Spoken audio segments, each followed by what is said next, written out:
ጤና ይስጥልኝ ተመልካቾቻችን፣ ይህ ብሩህ ተስፋ የተሰኘው ፕሮግራማችን ነው። በዛሬው ፕሮግራማችን እንግዲህ ወጣት አህመድ ኑርን ጋብዘናል። አህመድ ኑር ፈጣሪ ነው፣ የእጅ ስራ ባለሙያ ነው፣ መስማት የተሳነው ነው። ከሱ ጋር ቆይታ የምናደርግ ይሆናል።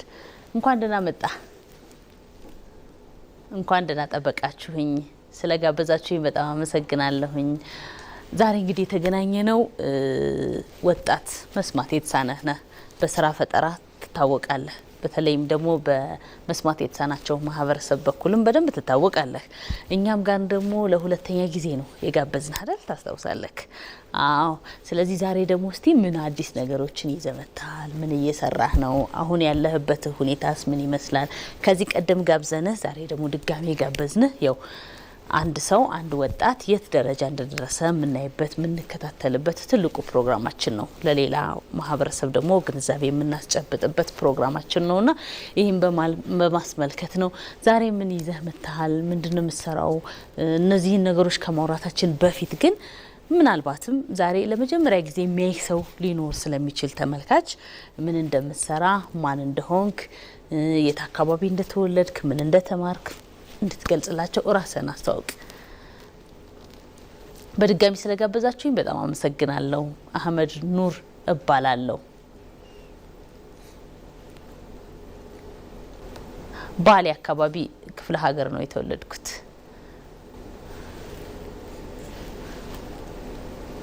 ዘጠና ሰባት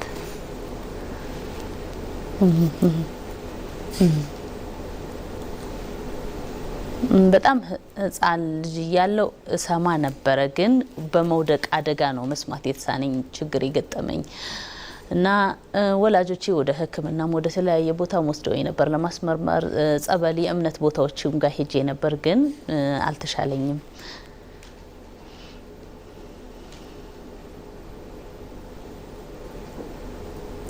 ባሌ አካባቢ የመጀመሪያ ደረጃ ትምህርቴን ተምሬያለሁ። ከዛም በኋላ ወደ አዲስ አበባ ሁለተኛ ደረጃ ትምህርቴን ለመማር ቦሌ ወይም አልፋ መስማት የተሳናቸው ትምህርት ቤት መጥቼ ተምሬያለሁኝ።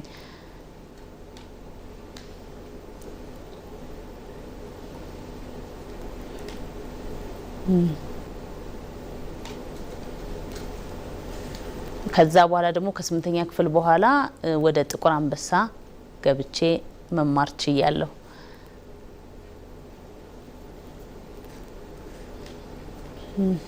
ከዛም መካኒሳም ገብታል። ሚኒሊክ ኦኬ፣ ሚኒሊክ ትምህርት ቤትም ገብቼ ተመረያለሁኝ። 11 እና 12 የት ገባ? 11 እና 12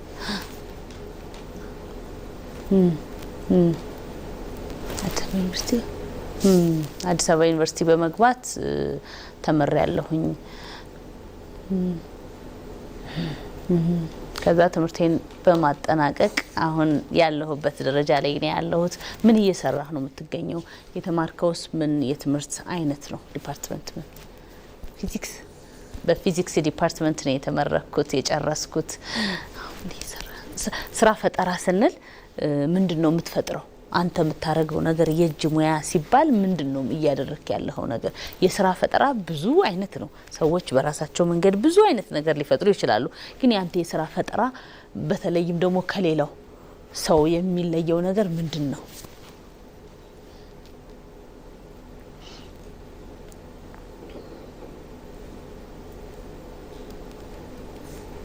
ባሌ አካባቢ ትምህርቴን ከጨረስኩኝ በኋላ ነው እንደነገርኩሽ እንግዲህ እንትን ያልኩት። ትምህርቴን ከጀመርኩኝ በኋላ ነው ወደዚህ የመጣሁት። አባቴ በጣም ያስብ ነበረ እና ደግሞ ቅርሳ ቅርሶችን መስራት ይሞክር ነበረ። ከሱ በጣም እማር ነበር። ከህፃንነቴ ጀምሮ በጣም አስተውል ነበረ። አባቴን እከታተል ነበር፣ ስር ከታተለው ነበርና አይ ነበርና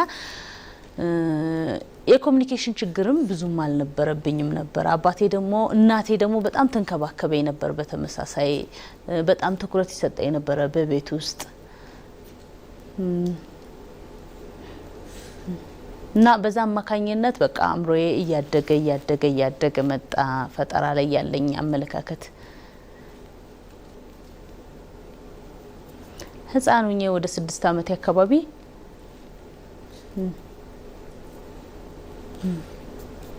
የሆነ በወረቀት በሶፍት ምናምን አንዳንድ ነገሮች በብረት የሆነ ነገር ዝም ብዬ እየፈጠርኩ ምናምን ወፍ የተለያዩ አዋፋት ምናምን እየሰራው እሞክር ነበረ እና ልክ ሲያዩኝ ወላጆቼ በርታ በርታ በርታ ነው የሚሉኝ። ግን እኔ ተምሬ አይደለም፣ ያው እንዲሁ ዝም ብዬ አእምሮዬ ላይ የዳበረ ነገር ነው።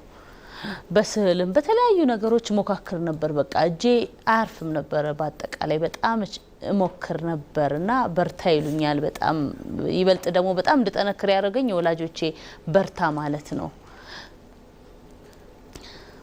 አልፋ አውሮፕላን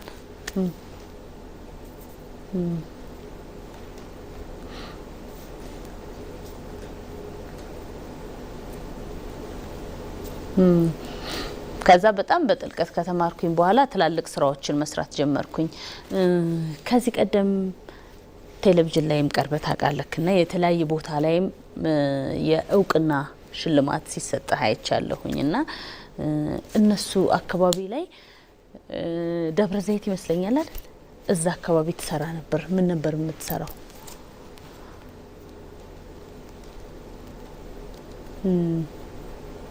ትምህርቴን ጎን ለጎን እየተማርኩኝ መንግስት ትኩረት ይሰጥ ነበር። በመንግስት ደረጃ በትምህርት ቤት በኩል በመንግስት ደረጃ በጣም ትኩረት ይሰጠኝ ነበረ ስራውን ስሰራና ውጤት በጣም የተሻለ ውጤት ስላገኘሁኝ እና ከደረጃ ወደ ደረጃ ደግሞ በጣም ከፍተኛ ውጤት ማመጣ ተማሪ ነበርኩኝ። በዛ አማካኝነት ሁሉም መንግስታት ማለት ይችላል ኦኬ አግኝታችሁ ታውቃለህ?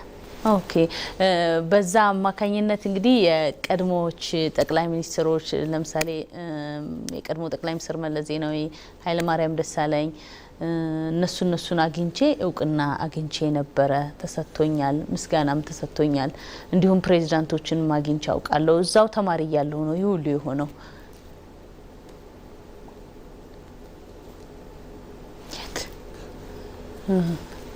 በደብረ ዘይት ውስጥ ደግሞ መከላከያ ውስጥ ሰራ ነበር። እኔ ብቻ መስማት የተሳነኝ ሆኜ አስገብተውኝ ነበር። የሜንቴናንስ ስራዎችን ሞካክር ነበረ። ድሮኖች፣ አውሮፕላኖች እነሱን ሞካክራለሁ፣ ሰራለሁኝ። ከሚሰማው ጋር በመሆን የሚሰማው ሰው እንዴት እንደሚሰራው ያለውንም ቁርኝት የተሻለ ኤክስፔሪየንስ ካለው ሰው ጋር እየቀላቀሉኝ በጣም እሰራለሁኝ። ወዲያው ግን ስልጠናውን በተለይ ከተሰጠኝ በኋላ በወር በሁለት ወር በጣም ፐርፌክት ሆኜ ነበር።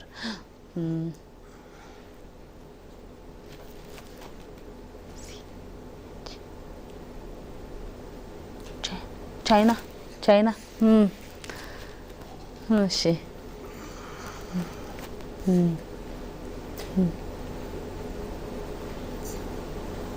ሄዳ ነበር ወደ ቻይና ሀገርም ሄጄ የልምድ ልውውጥ አድርጌ መጥቻለሁኝ። አይቻለሁ የተለያዩ የቴክኒክ ስራዎች፣ ሞባይል እንዴት እንደሚሰራ ይሄ ከአይቲ ጋር የተገናኙ ስራዎችን በደንብ ተምሬ አይቼ ሰልጥኜ መጥቻለሁኝ። እሺ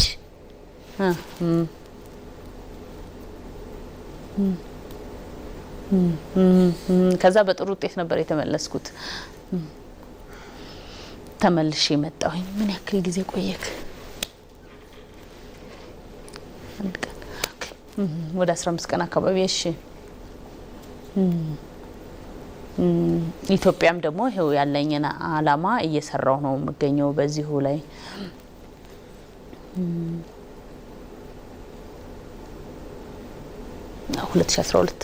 2012 አካባቢ በዩኒቨርሲቲ ደረጃ ተመረቅ ያለሁኝ። በፊዚክስ ዲፓርትመንት ነው የተመረኩት።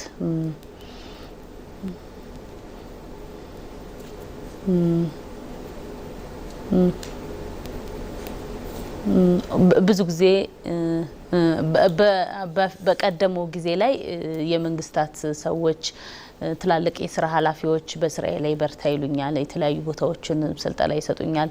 አሁን ግን ትንሽ ትኩረት የቀነሰ ይመስለኛል እና እዚህ ላይ ድጋፍ ባገኝ በጣም ደስ ይለኛል።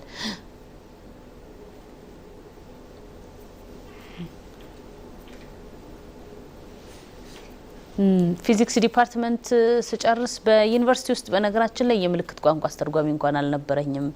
በጣም አስቸጋሪ ሁኔታ ነበር የነበረኝ። በጣም ከባድ ነበር። ደክሜበታለሁ ብዙ ነገር በቃ በትግስት ነው ያለፍኩት።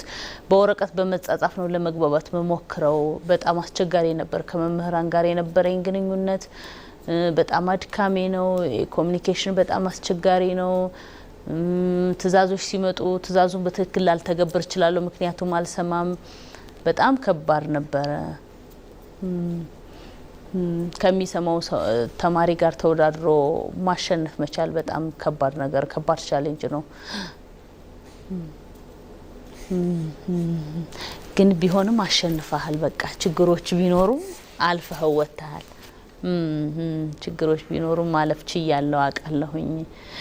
በውድድሮች መሀል ሁሌም አሸናፊ ነኝ። ግን ለምሳሌ በትላልቅ ተቋማት ደረጃ በቅጥር ደረጃ የስራ እድል አላገኘሁኝም። በራሴ በፈጠራ ሂደት ነው ያለሁት።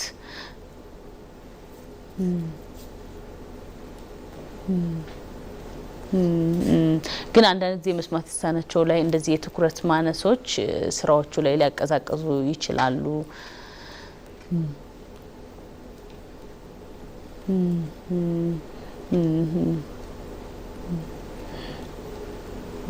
ብዙ ጊዜ ወርታች ያሉ ሰዎች ያስቸግሩኛል። ኃላፊነት የማይወስዱም፣ ትኩረት አይሰጡም ለመስማት የተሳናቸው።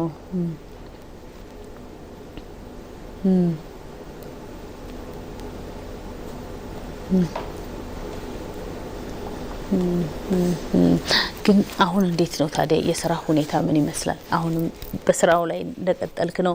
አሁንስ የተለያዩ ስልጠናዎችን ልክ ከዚህ ቀደም እንዳልከኝ እንግዲህ ወደ ቻይናም ከሀገር ውጭ እንዲሁም ደግሞ እዚሁ አካባቢ ደግሞ ደብረ ዘይት ጋር መከላከያ አካባቢ ገብተህ የተለያዩ የአይሲቲ እና የተለያዩ የቴክኒክ ስልጠናዎች እንደወሰድክ ነግረኸኛልና እነዚህ እድሎች አሁንስ ተቀሳቅሰዋል ወይስ እንደቀጠሉ ናቸው? አሁንም ታገኛለህ ወይ ስልጠናዎችን? ራስን ካለህበት ደረጃ ከፍ የሚያደርጉ ነገሮች አሉ ወይ?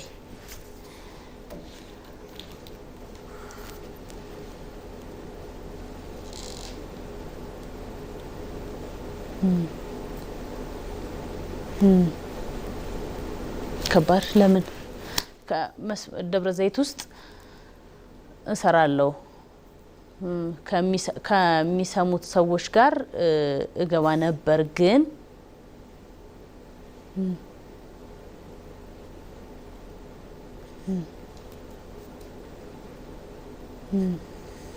አንተ ስራ ጥሩ ትሰራለህ። የሚሰማው ሰው ጋር ለመግባባት ትቸገራለህ።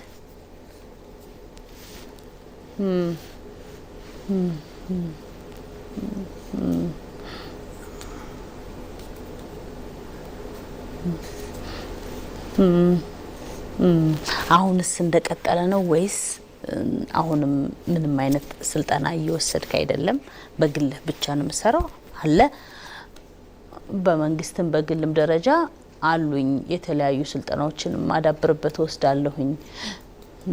ቀለል ያሉም አሉ፣ የተወሰኑም አሉ። ግን ምንድነው በመንግስት በኩል ትንሽ ትኩረት ቀንሷል ማለቴ ነው እንጂ አለ። ከጊዜው አንጻር እንደምንም እየሞከርን ነው ያለ ነው። የምሰራቸው ስራዎች የሰራቸው የስራ ፈጠራዎች ለምሳሌ ድሮን አይቻሉ አይደል? ድሮን እሺ፣ ድሮን ማይቻለው ሄሊኮፕተር አይቻለሁ። አዎ እንደዚህ አይነት አሉ። ሌላ ምንድነው? ድሮን አለ አልከኝ፣ አንድ ሄሊኮፕተር አለ። እሺ፣ ድሮን ሁለተኛ። እሺ፣ ገባኝ። እሺ፣ ድሮን፣ እሺ፣ ሄሊኮፕተር፣ ጀት። ኦኬ። አሁን እነዚህ ነገሮችን ሰርተህ ለሽያጭ ነው የሚቀርቡት ወይስ ለተቋማት ነው የሚሰጡት? የመጨረሻው አላማው ምንድነው? ተሰርቶ ካለቀለት በኋላ ፋይናላይዝ ሲደረግ ምንድነው የሚደረገው? ሽያጭ አንተ ትርፍ ታገኝበታለህ ወይስ ለተቋማት የሚሰጥ ነው ወይስ በመንግስት ደረጃ የሚቀመጥ ነው? መንግስት ይደግፈዋል። ኦኬ። እነዚህ ነገሮች ሲሰራ በመንግስት ድጋፍ ነው የምሰራው። በትብብር ነው የሚሰጠው። ይሸጣሉ። ኦኬ ለመንግስት ኦኬ ለመንግስት ነው የምናስረክበው በመሸጥ ደረጃ ማለት ነው። ግን ያው አንድ ቀደም ሲል እንደነገሩሽ አንዳንዴ ግንዛቤ ችግሮች ስላሉ አንዳንዴ ቶሎ የማይሆንበት ሁኔታዎች ይኖራሉ።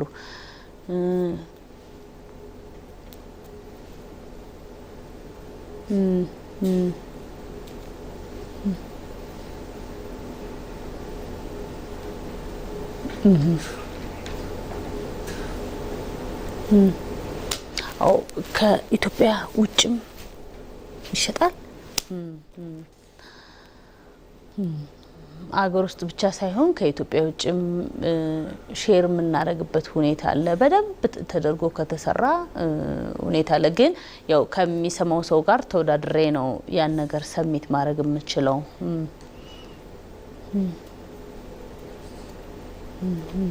አሁን ላንተ ቤተሰቦች ያላቸው ግንዛቤ ምን ይመስላል? በፊት በህፃንነት ገና እዛ ባሌ እያለ አባትህም ቅርሳ ቅርስ ይሞክራል ብለኸኛልና ልክ አባትህን እያየህ እግር ለእግር ትሞክር ነበር የተለያዩ ነገሮችና ከዛ ጀምሮ የሚያውቁ ናቸው ያንተ ቤተሰቦች አይደል? ሁለተኛ ደግሞ ያው ዴፍ ስትሆን የተለየ እንክብካቤ ይኖራል በቤት ውስጥ። የሚሰማ ሰው ቢኖርም አይ እሱ ከተለያየ ነገር መረጃ ያገኛል ይሰማል ተብሎ ወደ አንተ ጥቅሙ የሚያጋድል ይመስለኛልና እንዴት ነው ያላቸው ግንዛቤ ምን ይመስላል? አሁን ያለበትን ደረጃ ሲያዩ ምን ይሰማቸዋል? በጣም ደስተኛ ነው የሆኑት። በጣም ደስተኛ በጣም ነው የማመሰግነው። ሁሌም እግዚአብሔርን አመሰግነዋለሁ። በጣም ማከብራቸው ቤተሰቦቼ ናቸው። በጣም ለፍቷል እኔን ለማሳደግ በጣም ብዙ ነገር ሆኗል። እና እኔም እናትና አባቴን በጣም ላመሰግናቸው እወዳለሁ። በጣም አድርጌ አመሰግናቸዋለሁ። ሁለቱም ደግሞ በጣም ደስተኞች ናቸው በእኔ በጣም ደስተኞች ናቸው። ለእኔ ብዙ ዋጋ ከፍለውልኛል።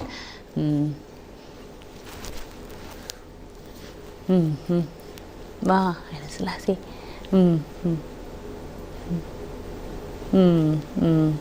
ታነብ ነበር። እሺ ከእናትና ከአባት ባለፈስ እህት ወንድም አለ? ይሰማሉ? ሁሉም አንተ ብቻ ነህ መስማት የተሳነህ? እኔ ብቻ ነኝ መስማት የተሳነኝ የሆንኩት። በመውደቅ ምክንያት ነው ደግሞ እኔ መስማት የተሳነኝ የሆንኩት። ይሄ ደግሞ አያስጨንቀኝም። ከእግዚአብሔር የተሰጠ ትልቅ ስጦታ ነው። ምንም መስሎም ትዝ ብሎኝም አያውቅም። እሺ እህትና ወንድሞች ስላንተ ያላቸው ግንዛቤ ምን ይመስላል? ይንከባከቡሃል? በጣም ነው የሚንከባከቡ። መላ ቤተሰቡ አይኑ እኔ ላይ ነው ያለው። ወንድሜ እህቴ በቃ ሁል ጊዜ ከኔ ጋር ነው። የኔን እንቅስቃሴ ነው የሚከታተሉት። በጣም ነው የሚንከባከቡኝ። ቤተሰቦቼ በጣም አጋዦቼ ናቸው። እጅግ በጣም አጋዦቼ ናቸው። አያቴ ወንድ አያቴ በጣም ነው በቃ የሚያግዘኝ። በጣም ያግዘኛል። የእናቴም እናት እንደዛው። ወንድም እህቶቼ፣ አጎቶቼ፣ አክስቶቼ ሁሉም አጋዦቼ ናቸው። የኔን ብርታት ቢፈልጉ የኔን ጥንካሬ የሚፈልጉ ናቸውና በዚሁ አጋጣሚ ሁሉንም ላመሰግናቸው እወዳለሁኝ። መረጃ ቢኖር የሆነ ነገር ቢኖር ሁሉም ለኔ ነው ቀድሞ የሚመጡት።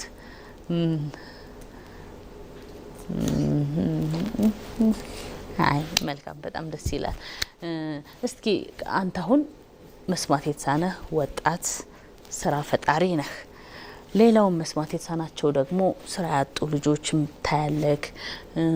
መስማት በመሳናቸው ምክንያት ብቻ መረጃዎችን ባለማግኘት በተለያየ ጉድለት፣ አንዳንድ ደግሞ ፋይናንሻል ችግር ሊሆን ይችላል። በእንደዚህ አይነት ምክንያትም በቃ ፈልገው የሚያጡት ነገር ይኖራል አይደል? እነሱንስ ለማገዝ እንዲሁም ደግሞ በማህበሩ መስማት የተሳናቸው ማህበር ጋር በመሄድ አባላቶችን በማበረታታት፣ ምክንያቱም አንተ ምሳሌ ነህ፣ ተጽዕኖ ፈጣሪ ነህ። ስለዚህ እንደዛ ከማድረግ አኳያ የምትሰራው ስራ አለ?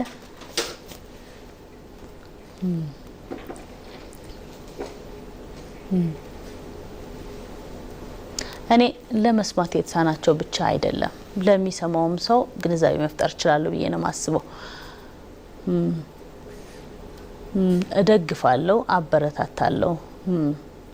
እማገኛቸውን ልምዶች ምናምን ለማካፈል ሞክራለሁ። ቻይና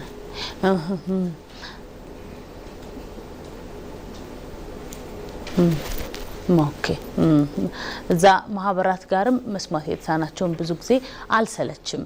እንዳትሰለቹ ብትወድቁም ተነስታችሁ መስራት ትችላላችሁ፣ ብዙ ነገር የሚያበረታታ ቃላቶችን በማለት እነሱንም እመክራለሁ፣ እደግፋለሁም። ሁሉንም ነገር መፍጠር እንደሚችሉ መስማት መሳን ችግር እንዳልሆነ እናገራለሁኝ። ከሚሰማው ሰው በበለጠ ማድረግ መሆን እንደሚችሉ እናገራለሁኝ። በመንግስትም ደረጃ ትኩረት እንዲሰጣቸው ምችለው ድረስ ይሄዳለሁ።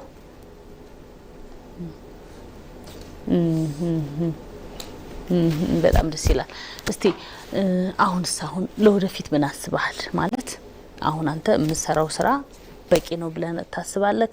በዚሁ ነው የምትቀጥለው ወይስ መቀጠር ትፈልጋለህ?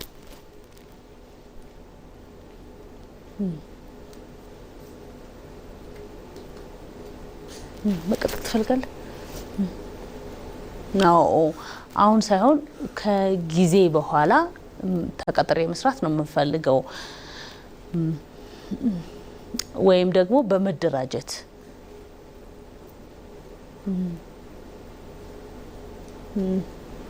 ዋናው ግን ሁሉም ነገር የአእምሮ ዝግጅት ይፈልጋል። ሁሉንም ደረጃ በደረጃ ለማስኬድ ሞክራለሁኝ። ሪኮፍተር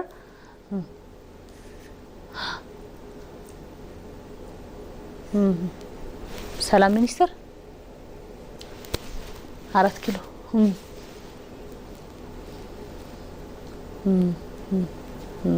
አላወኩትም ቦታውን ግን 4 ኪሎ አካባቢ። እሺ ቤተ መንግስት ጋር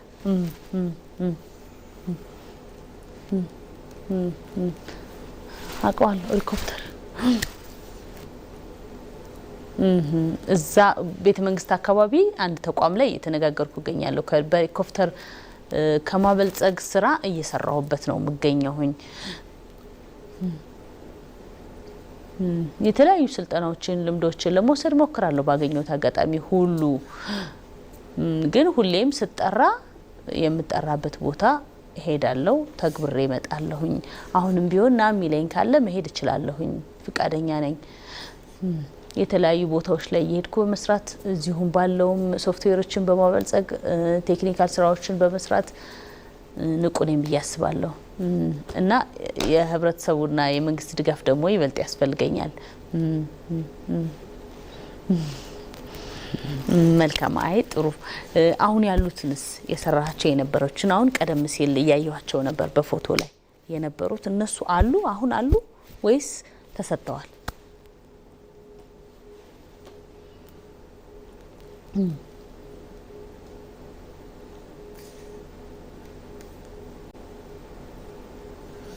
ሄሊኮፕተር አላለቀም። እነዚህ በምስል ስትመለከቻቸው የነበራቻቸው ደብረ ዘይት ጋር ሲሰሩ የቆዩ የነበሩ ሄሊኮፕተሮች ናቸው። እነሱ አላለቁም ገና። በባጀት እጥረት ምክንያት ሌት የሆኑ ናቸው እና አንዳንድ ነገሮች ክፍተቶች ሲፈጠሩ የዘገዩ ነገሮች ናቸው፣ ያልቃሉ። አሁን ላይ የመንግስት ድርጅት ሳፖርት የሚያደርግ የለም፣ የሚደግፍ የለም። በዛ አማካኝነት ትንሽ ወደ ኋላ ቀርቷል እና ደግሞ በብዛት እየተሰራ ያለው ስራው በመደራጀት ነው፣ በግሩፕ። እኔ ግን ብቻዬን ነኝ፣ ምክንያቱም መስማት የተሳነኝ ነኝ። ከሚሰማው ሰው ጋር ኮሚኒኬት ማድረግ ስለማልችል በግል ነው እየሰራሁት ያለሁት እና ሞክራለሁኝ እስቲ የበለጠ። እሺ ከዚህ በላይስ ለማሳደግ ከዚህ በላይ የተለያዩ ትላልቅ ነገሮችን ስለመስራት ህልም አለህ?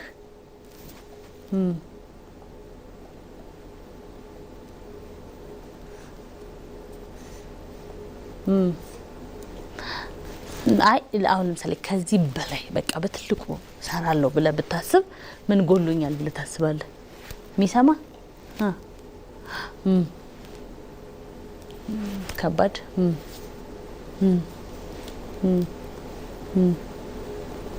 ጥሩ ይሆናል ከሚሰማ ጋር ከመስማት ከሚሰማው ሰው ጋር ተቆራኝቼ ብሰራ የተሻለ ነው ብዬ አስባለሁኝ ከኮሙኒኬሽን ባሪየሩ ባሻገር ግን እኔ ባይኔ ነው ማያቸው ባይኔ ነው መሰማው ልምዶችን በመመልከት ነው የምወስደው ከዛ አንፃር አንዳንድ ጊዜ ክፍተቶች ሊፈጠሩ ይችላሉ አንዳንድ ጊዜ ግን በጋራ በመወያየት ቢሰራ የተሻለ ነገር ይሰራል ብዬ አስባለሁ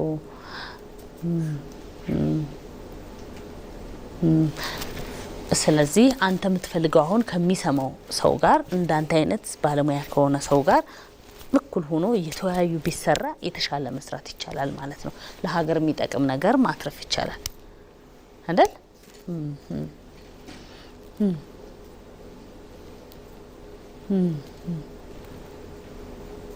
አዎ ሀሳብ ጥሩ ነው በግሩፕ ሲሆን የተሻለ ነው ያንዱ ሀሳብ ይመጣና ይጠነክራል የተሻለ ነገር ማፍለቅ መስራት ይቻላል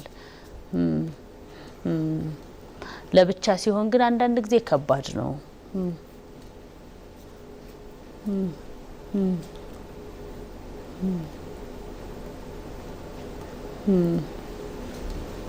በጋራ መጠንከሩ የተሻለ ይመስለኛል እስቲ ማለት የምትፈልገው ማስተላለፍ የምትፈልገው መልእክት ካለ መልእክት ማስተላለፍ የምትፈልገው አይ ሊሆን ይችላል ወይም ደግሞ አሁን በመሰራው ስራ ላይ ድጋፍ እንዲያደርጉልህ ሰዎች ሊሆን ይችላል በርታም እኮ አንድ ድጋፍ ነው አይደል ጎበዝ በርታ ማለት በራሱ ድጋፍ ነው ከገንዘብ በላይ ነው አይደል እንዴ አምሮም ያበረታታ ነገር ነው ልክ እንደሱ ስለዚህ ማለት የምትፈልገው ነገር ካለ በተለይም ደግሞ መስማት የተሳነ ስለሆንክ ሰዎች ወይም ደግሞ መንግስት ትኩረት እንዲሰጥህ ከዚህ በላይ ትልቅ ለሀገር ውለታ የሚያውል ነገር ነው እየሰራ ያለውና እሱ ማለት የምትፈልገው ካለ እድሉን ልስጥክ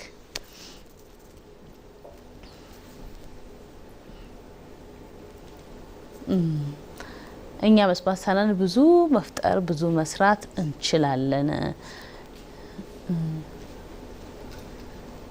ግን አንዳንድ ጊዜ የማህበረሰብና የመንግስት ድጋፍ በጣም ይቀንስብናል እና ድጋፎችን ብናገኝ ትኩረት ቢሰጠን ድርጅቶችም እንደዚሁ ባጀት ቢፈቅዱና ቢደግፉ ትልቅ ስራ ነው ብያምናለሁኝ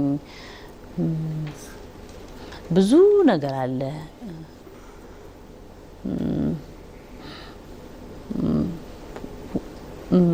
በመንግስትም በኩል ድጋፎች ቢደረጉ ድርጅቶች ቢያጠናክሩን ይበልጥ መስራት ይቻላል ቢታገዝ የሚሰማው ሰው ነው የሚሰራው ማይሰማው ሰው ደካማ ነው የሚባል ነገር የለውም እኩል ተጋግዞ ሁሉም የሚያልፍበት ነገር ነው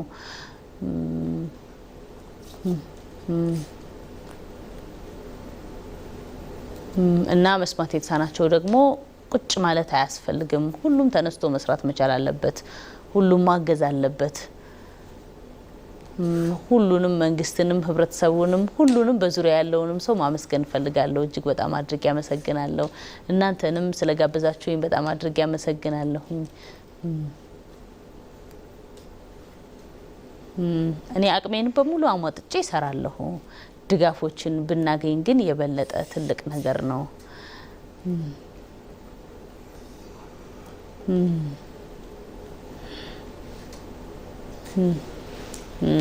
ባካችሁ እንላለን ይሄ ነው ቁል እንላለን በጣም አመሰግናለሁ እሺ መጨመር የምፈልገው ደግሞ መስማት የተሳናቸው በርቱ ማለት ፈልጋለሁ ሁሉም የሚሰማም መስማት የተሳነውም እኩል ነው አንዱ ለአንዱ የሚተናነስበት የሚበላለጥበት ምክንያት የለም ሁሉም ተጋግዞ ማለፍ መስራት መቻል አለበት ብያምናለሁ መጠንከር አለበት ብያምናለሁ ሁሉንም አከብራለሁ አመሰግናለሁ በጣም አመሰግናለሁ ኑሩልኝ ብያለሁ ብሏል እሺ በጣም እናመሰግናለን እኛም ስለመጣ ጥሩ ቃለ ምልልስ ስላደረክልን እንዲሁም ደግሞ ከአንድ ወጣት መስማት የተሳነው ለሌላው ሰው ሲያስተላልፍ ትልቅ ትምህርት ነው ብለን እናምናለንና በጣም አድርገን እናመሰግናለን። በርታ እንላለን። በዚሁ ቀጥል። ሌላ ጊዜ ደግሞ ስንገናኝ ትልቅ ነገር ፈጥረህ እንደምንገናኝ ተስፋ እናደርጋለን። ቃሌን እጠብቃለሁኝ ብሏል። እሺ በጣም እናመሰግናለን። ፕሮግራማችን እንግዲህ ተከታተላችሁትን ይመስል ነበር። ሳምንት በሌላ ርዕሰ ጉዳይ በሌላ እንግዳ እስከምንገናኝ መልካም ሳምንት